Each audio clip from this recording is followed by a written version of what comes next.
لبیک یا رسول اللہ کے لگائے جاتے رہے ہیں اس دوران. لیکن جو معلومات لی گئی ہے وہاں کے صحافیوں سے، جرنلسٹ سے، وہ یہ کہتے ہیں کہ ابھی تک کی تحقیقات کے اندر یہ نہیں ڈٹرمن کیا جا سکا کہ کسی بھی سیاسی جماعت، یعنی بشمول ٹی ایل پی کے کوئی سیاسی جماعت کے عہدیداران اس کے اندر شامل ہوں.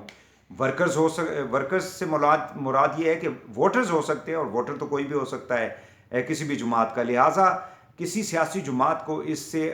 بغیر کسی شواہد کے جوڑنا جو ہے، خصوصاً ہم نے سوشل میڈیا کے اوپر دیکھا ہے کہ ٹی ایل پی کے کو کافی زیادہ تنقید کا نشانہ بنایا جا رہا ہے. اس کے محرکات اور ہو سکتے ہیں. یعنی جو واقعہ ہوا ہے اس کے ساتھ اس کو جوڑنا بغیر کسی تحقیق کے، ظاہر ہے کہ انویسٹیگیشن ہو رہی ہے، لا انفورسمنٹ ایجنسیز جو ہیں وہ کام کر رہی ہیں. بعد میں جب چلان جو ہے وہ فائنلی اس کو عدالت کے اندر کیس کو جو ہے وہ جب شروع کیا جائے گا تو اس وقت یہ ساری چیزیں سامنے آئیں گی. لیکن ابھی تک اس قسم کی کوئی بات جو ہے وہ سامنے نہیں آئی. اگر آپ دیکھیں تو ٹی ایل پی کی جو مرکزی قیادت ہے، انہوں نے پچھلے 48 گھنٹوں کے دوران مختلف اوقات کے اندر انہوں نے پریس ریلیزز جو ہیں وہ جاری کی ہیں اور اس واقعے کی شدید مذمت کی ہے اور تحقیقات کا مطالبہ کیا ہے، باقی جیسے سیاستدان جو ہے ہمارے اکابرین جو ہے وہ کر رہے ہیں. اب صورتحال یہ ہے کہ اس تمام واقعے کو اگر آپ دیکھیں تو معاشرے کے اندر جو عدم برداشت پھیل رہا ہے اس میں سیاسی جماعتوں کا ایک بڑا کلیدی رول ہے. اگر آپ دیکھیں پچھلے 10 سالوں کے دوران تو سیاسی جماعتیں جس قسم کی تقاریر کرتی رہی ہیں، اشتعال انگیز گراؤ جلاؤ کی باتیں کرتے رہی ہیں. یہاں پہ پی ٹی آئی کا بھی دھرنا تھا، آپ کو یاد ہوگا، اس کو رپیٹ تو نہیں کیا جانا چاہیے، لیکن اسی طرح پھر ٹی ایل پی کا جس قسم کے ہم نے دھرنے دیکھے، پھر اسی طرح کے باقی سیاسی جماعتیں، ایون کہ پی ایم ایل این کے جب جلسے ہوتے ہیں اس کے اندر بھی آپ کو اشتعال انگیزی دکھائی دیتی ہے. سو یہ معاشرے کے اندر پھر اس کے معاشی، میں نے پہلے بھی کہا تھا کہ وجوہات ہو سکتی ہیں، اس کے اندر سیاسی وجوہات ہو سکتی ہیں، اس کے اندر معاشرتی وجوہات ہو سکتی ہیں، بے روزگاری ہو سکتی ہے، لوگوں کی جو ڈپریویشنز ہیں معاشرے کے اندر، جب عدل و انصاف نہیں ہوتا، غریب آدمی کو انصاف جب نہیں ملتا یا اس کی پہنچ نہیں ہوتی اداروں تک، تو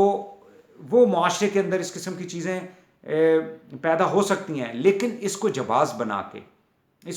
بنا کے آپ اس کی، یا مذہب کا کارڈ جو ہے اس کو استعمال کر کے جب آپ اس قسم کے واقعات کرتے ہیں تو پھر تو اس کا کوئی اینڈ نہیں ہے. اس کا کوئی، یعنی اس کو کہاں پہ جا کے آپ ختم کریں گے، اس کو کہاں پہ جا کے آپ روکیں گے اس قسم کے واقعات کو. کسی کے اوپر بھی آپ تہمت لگا دیں، یعنی ناموس رسالت کے حوالے سے، صلی اللہ علیہ وسلم کے حوالے سے لگا دیں، مذہب کے حوالے سے لگا دیں، وہ آپ کسی کو بھی کسی وقت بھی ٹارگٹ کر سکتے ہیں. سو لہٰذا اس قسم کے جو واقعات ہیں ان کو روکنے کے لیے کیا حکمت عملی آگے جا کے ہماری ریاست، ہمارے ریاستی ادارے، ہماری پارلیمان، ہماری صوبائی اسمبلیاں، ہمارے سیاستدان، ہمارے علماء، ہمارے جو سیاست میں جو علماء ہیں یا ہمارے مذہبی جماعتیں جو ہیں وہ کیا جا کے اس کے اوپر جا کے کوئی حکمت عملی بناتی ہیں، یہ ایک سوالیہ نشان ضرور ہے جس کے اوپر کام کرنے کی ضرورت ہے. اور جو ڈیمیج ہوا ہے اس کی جو اگر آپ دیکھیں تو جو سکیل ہے وہ بہت بڑا ہے، وہ بہت بڑا سکیل کے اوپر پاکستان کا جو ایک نام بدنام ہوا ہے پوری دنیا کے اندر. آپ یعنی سالوں سال لگا کے اپنے نام کو بناتے ہیں، اپنے امیج کو بناتے ہیں پوری دنیا میں. ہم چاہتے ہیں جی دنیا کے لوگ یہاں پہ آئیں، انویسٹمنٹ لے کر آئیں، کاروبار کریں. ان حالات کے اندر پاکستان میں کون آئے گا؟ پاکستان کی معیشت جو ہے وہ دن بدن نیچے جا رہی ہے، پریشر بہت زیادہ ہے سیاسی اعتبار سے، ریجن کے اندر جو تبدیلیاں آ رہی ہیں. اور ابھی ہم نے OIC کا اجلاس جو ہے وہ یہاں پہ بلا رکھا ہے 17 کو. سو ان تمام اگر محرکات کو سامنے آپ رکھیں تو جو ڈیمیج ہے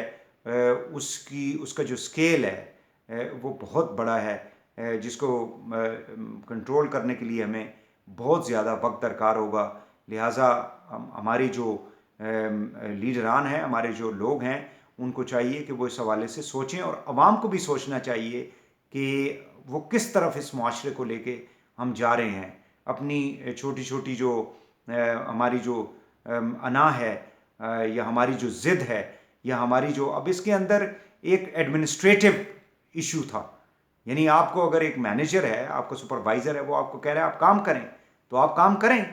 آپ کو تنخواہ اس لیے دی جاتی ہے، لیکن اس کو جو رنگ ابھی تک کی تحقیقات میں جو رنگ دیا گیا ہے، اور اگر کوئی وائلیشن بھی کرتا ہے قانون کی، پہلے بھی بات ہوئی ہے، وہ عدالتیں ہیں، ادارے ہیں، ان کا کام ہے یہ، آپ جا کے اپلیکیشن دیں، آپ جا کے رپورٹ درج کرائیں، آپ جا کے اس کو لے کر آئیں عوام کے سامنے، اداروں کے سامنے، اگر اس پہ کوئی بات نہیں سنتا، سنوائی نہیں ہوتی، تو پھر آپ کوئی حکمت عملی جو ہے اس حوالے سے تیار کر سکتے ہیں، لیکن قانون کو ہاتھ میں نہیں لیا جا سکتا۔ ناظرین، اس پہ جو بھی اپڈیٹ ہوگی آپ کے ساتھ ہم شیئر کرتے رہیں گے۔ ہمارا جو یوٹیوب چینل ہے اس کو آپ سبسکرائب کریں، فیس بک کو لائک کریں، اور اپنے ویوز بھی ہم سے ضرور شیئر کریں۔